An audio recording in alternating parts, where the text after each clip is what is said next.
సౌభాగ్యములను గూర్చే తల్లి సౌభాగ్యలక్ష్మి ధన కనకాదులను శ్రీ గురుభ్యో నమః. హరి ఓం. ఈరోజు మనము తెలుసుకుంటున్న విషయమేమనగా సంతానం గురించి. ఎన్ని మందులు వాడినా కూడా సంతానం కలగలేని వారికి తాంత్రికం యొక్క పరిహారాన్ని తెలియజేస్తున్నాను. ఈ యొక్క తాంత్రిక పరిహారము భక్తి శ్రద్ధలతో భగవంతునిపైన అమితమైన భక్తి, గురువుపైన విశ్వాసము, నమ్మకం ఉంచి ఈ యొక్క తాంత్రిక పరిహారాన్ని మీరు ఆచరించండి.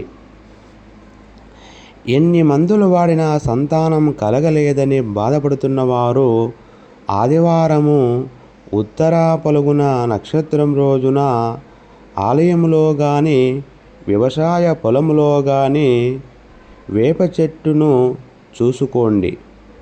అక్కడ వేప చెట్టుకు షోడశోపచారాల పూజలు జరిపి వెన్న నివేదనగా పెట్టి 5 పసుపు ఒత్తులు ఏకవత్తిగా చేసి దీపారాధన వెలిగించండి చెట్టు దగ్గర.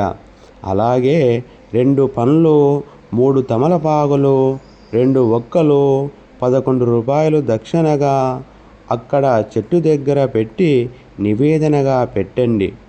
పెట్టిన తర్వాత ఉత్తర దిశగా పారిన వేప చెట్టు వేరును సంగ్రహించండి. సంగ్రహించిన తర్వాత ఇంటికి తెచ్చుకొని ఇంట్లో పూజాస్తంభంలో పసుపు నీటి, కొబ్బరి నీరుతో అభిషేకించి పసుపు రాసి ఒక వెండి తాయితు లేదా రావి తాయితులో ఈ యొక్క వేరును 2 తాయితులో పెట్టి బిగించి భార్యాభర్తలు ఇద్దరు కూడా ధరించండి. తరువాత శీఘ్రంగా సంతానము కలుగును.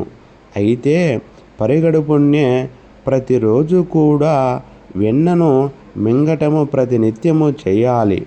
అలాగే మీరు చేయకూడనిది విషయం ఏమంటే పొట్లకాయ కానీ కొయ్యవద్దు, అలాగే ఆహారము తినవద్దు. ఈ యొక్క తాంత్రిక పరిహారాన్ని భక్తి శ్రద్ధలతో ఆచరించినచో తప్పక సంతానము కలుగును. సర్వే జనా సుఖినో భవంతు.